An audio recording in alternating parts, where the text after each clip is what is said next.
Hi again. Here we are on the Warren Highlands Trail on top of Marble Hill. This is part of Lopatcong Township, New Jersey, state land, and we're looking westbound to where the trail descends to the county's Marble Hill Natural Resource Area. And all these places have a story, and this is one of my favorite little spots on the trail. Whole lot to say about it, really.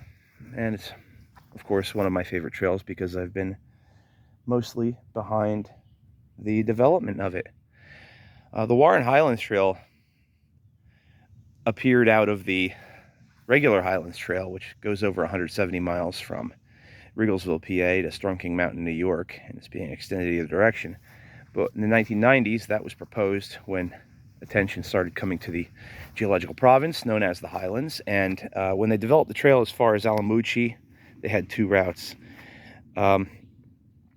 Decided on the Hunterdon County route because at the time they had the better greenway. I think now Warren has the better greenway, and I joined the Board of Recreation Commission to help develop their trail system.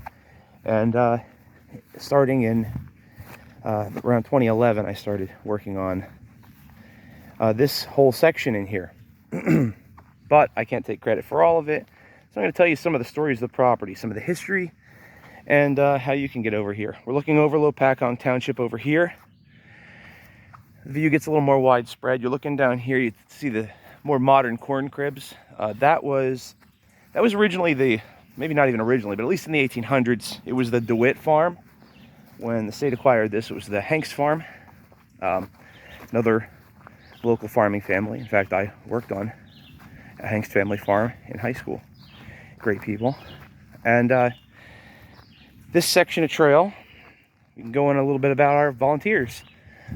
We cleared this section, put marking in and everything, but we have a great steward to this property, Scott Smith, who lives down there. He actually mows this and the loop trails you can use. This is one of the most community park-like sections of the whole Warren Highlands Trail, and also one of the most underutilized. So, great spot. So originally, when I put the trail in, it went around the field up at that upper end over there.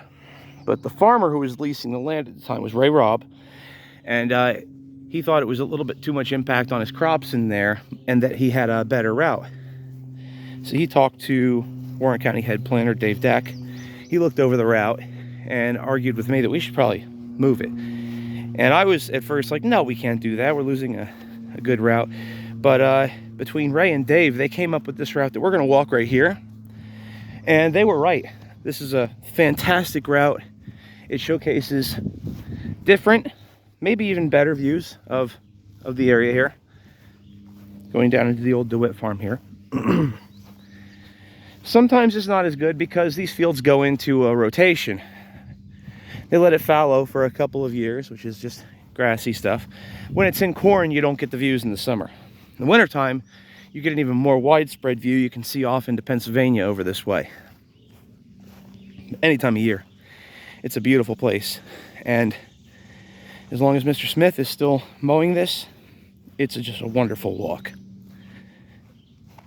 So we opened up this section of trail in 2013, along with the rest of the Marble Hill system. Now over this way, the hills you see off to the left, that's all up behind Harker's Hollow Golf Course. That's all state park land. And the trail follows along part of that ridge, the highest point of which we call Shandor Summit because it was owned by Bob Shandor, one of my predecessors of the Board of Recreation chairs. So here we're heading down. And you can see off the left here, there's a pile of rubble there. That used to be an old double corn crib that collapsed just in the past several years.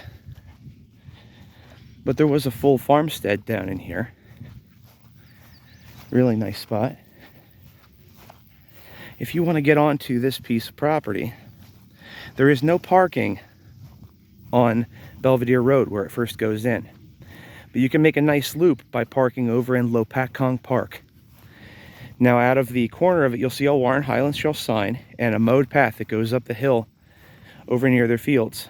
Now this is the park that has their swimming pool in it, by the way. Walk up that's a red trail. It goes uphill and then descends to our light blue blaze Warren Highlands Trail. When you get to that, turn right. You follow that trail right on through until you come to these fields. When you hit the road at the bottom, there's a paved path that goes along the Belvedere Road heading west. Follow that out, and then alongside the road for just a short distance until you get to the corner of Lopatcong Park again. And you get a good loop of a few miles here that I absolutely love. So here's the old double corn crib that's collapsed. And there were other buildings in here too. You have over here this foundation. The trail follows this farm lane here. But you can see this foundation. It looks like stepping stones. The homestead for the property is now gone, but it used to stand right over in here. There was a spring house associated with the property as well. It's no longer there. There's just a pile of rubble down in here, but the spring flows right out of the ground, right over here. I'm not particularly thirsty right now, or I'd be over there having a drink of it. When I first started working up here, there was a little Skippy peanut butter jar. Here's some more bubbling out of the ground right here. I walked it with Ray Robb, who showed me around the property and gave me some of the history. I got along great with him. He was a really nice guy. He was good to me. He had some combative relationships with some of the other adjacent landowners and government agencies, but I always got along great with him. He really helped a lot and was very patient and friendly with me, helping to lay out the trail and to interpret some of the history that was here. This here we're coming down to was Kelly Lane. This is actually a legal municipal street. Look down below, and here's where the farm pond used to be. As I said, the farmhouse was up over here. The pond was down here, which is now purged out. The spring fed it. And now we're on Kelly Lane, which was a municipal road. Always unimproved. It actually used to go over Marble Hill, but it's private on the other side. So stay on the Marks Trail. There are other woods roads that go through here. But once you get to the other edge, it's off limits to public. So the trail follows Old Kelly Lane here. Here's where the darker blue trail comes in from around the edge of the field if you wanted to make a shorter loop over this way.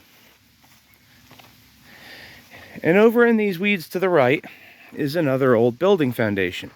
Now, actually no, it was up here. I went right by it. So Mr. Robb told me that this was where the old schoolhouse used to stand.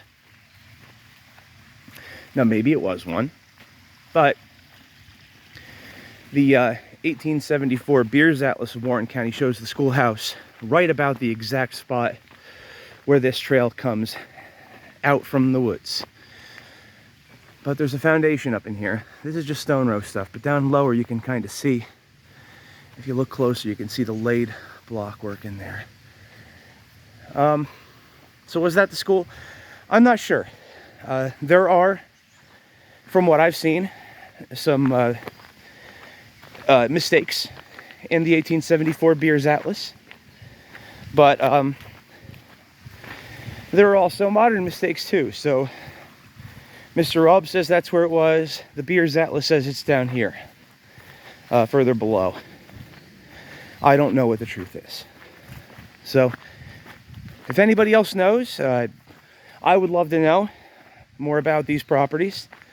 I can only share what I've already learned.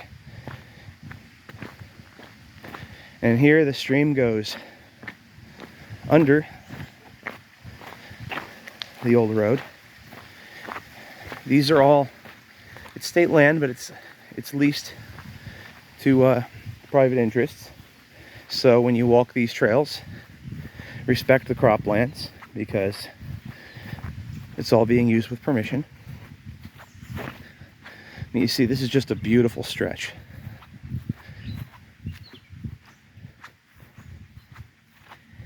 Once you get down from here, then the eastbound trail goes onto Belvedere Road for about 0.3 miles and then goes into county-owned fields and Farmers Fairground. And not all of it is kept up to this standard. And that's really a big statement for the volunteers that maintain these. I've built a rapport with people all along this entire trail, and to some degree they help out a whole lot. We've got Dave Mashburn up in the wooded section up here, Mr. Smith down here, Bill Cortez up on the Fox Farm tract. Mike Marunka's helped out over on other Harmony tracks. So there's a lot of folks that do the work, and if there's a big problem, they send me a text message and I try to address it. But it needs a whole lot more attention than we can ever provide. So we do what we can. We recently rerouted a little bit of this in here because of some washout stuff. Over here, there was a problem with people not knowing which way the trail would go. So instead of putting the post in and blazing them with the light blue marks, I just made the whole post brightly blue, obnoxiously so. And there's no question of where you're going. Right over in here, we're near the property corner, and then it shifts around. A little bit of mud here from the recent storms, but nothing too bad. And over there, that obnoxiously blue post is where it cuts back into the woods. So anyway, there's some stuff for you on the Marble Hill section, the non-wooded part. Highly recommend it. It's a beautiful place to explore.